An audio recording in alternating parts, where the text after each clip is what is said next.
Un chapitre de la Bible. Deuxième livre des rois. Chapitre 1. Les Moabites se révoltèrent contre Israël après la mort d'Akab. Acasia tomba par le treillis de sa chambre à l'étage, à Samarie, et il se blessa gravement.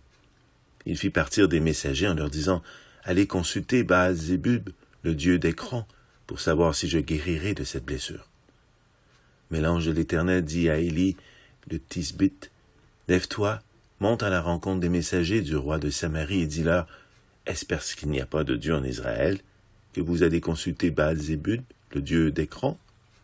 C'est pourquoi voici ce que dit l'Éternel, tu ne redescendras pas du lit sur lequel tu es monté, car tu mourras. » Puis Élie s'en alla. Les messagers retournèrent vers Acasia, qui leur demanda, « Pourquoi revenez-vous » Ils lui répondirent, « Un homme est monté à notre rencontre et nous a dit, « Allez-y, retournez vers le roi qui vous a envoyé et annoncez-lui, voici ce que dit l'Éternel. Est-ce parce qu'il n'y a pas de Dieu en Israël que tu envoies consulter Baal-Zébub, le dieu d'Écron? C'est pourquoi tu ne redescendras pas du lit sur lequel tu es monté, car tu mourras. » Acasia leur demanda, « Quel air avait l'homme qui est monté à votre rencontre et qui vous a dit ces paroles? » Ils lui répondirent, « C'était un homme avec un vêtement en poil et une ceinture de cuir autour de la taille. » Acasia dit, « Alors, c'est Élie de Tisbite. » Il envoya vers lui un chef de 50 avec ses 50 hommes.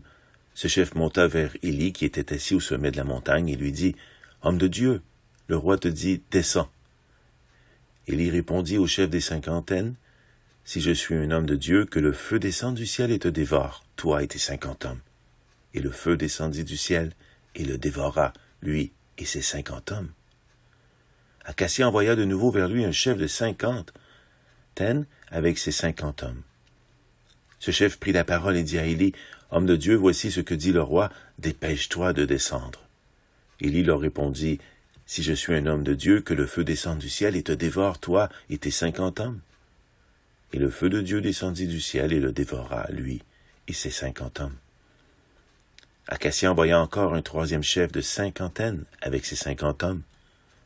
Ce troisième chef de 50 monta vers Élie, et à son arrivée, il plia les genoux devant lui, et lui demanda grâce en disant, « Homme de Dieu, veuille accorder un peu de valeur à ma vie et à celle de ces 50 hommes, tes serviteurs. » Le feu est descendu du ciel et a dévoré les 2 premiers chefs de 50 et leurs 50 hommes, mais maintenant, veuille accorder un peu de valeur à ma vie.